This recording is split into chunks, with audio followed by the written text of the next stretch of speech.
Good afternoon, ladies and gentlemen. Eddie Marcus here, again, standing here as I am. And if I were put in a position where I knew that immediately after finishing this presentation and making this post, that I would die, if I knew that, like now, what would be the message that I would like to leave with you, considering this would possibly be the last message? It would be the message that I've been saying for quite some time, that there is a God that we can't see, that is responsible for everything that we can see, and all of those other senses that we can identify and utilize for our advantage. That God that we can't see is responsible for that. And we are here on this earth now. We've been given some tasks. On this earth, we have authority over every bit of our lives, every bit of our lives as individuals. It has been said that as a group, we hold authority over all things that have been given here on this earth. Collectively, one voice, unity.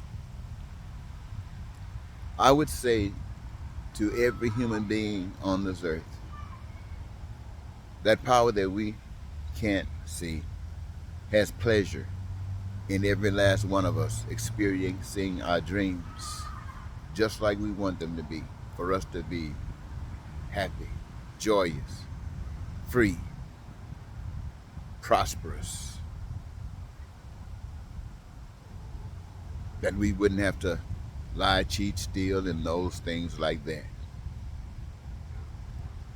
But whether we do or don't have been given to us by the choices we make.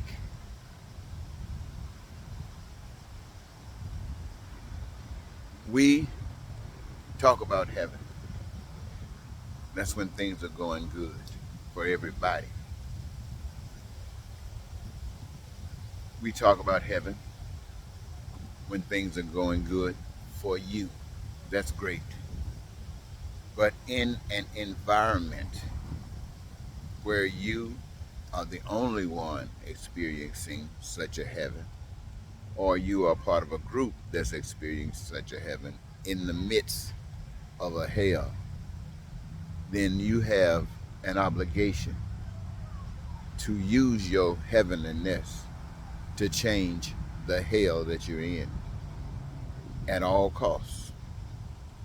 At all costs. Because you, as a part of heaven, cannot sit there in that midst without having some change.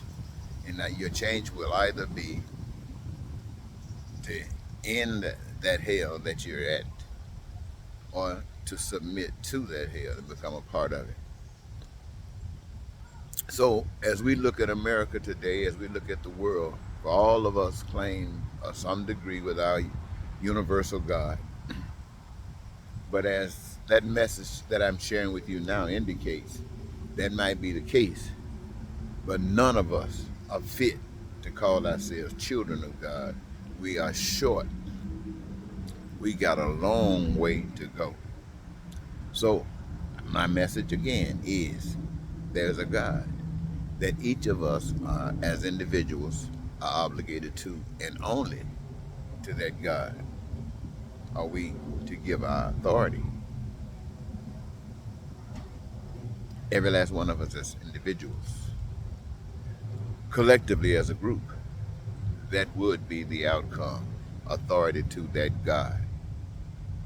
And that would be expressed in we as people because of our relationship with that God, would respect one another. We would care about one another. we would see each other as brothers and sisters and friends, nothing to take advantage of, but always there willing to aid. In fact, that's why we're here on this earth. We're here to create what we need,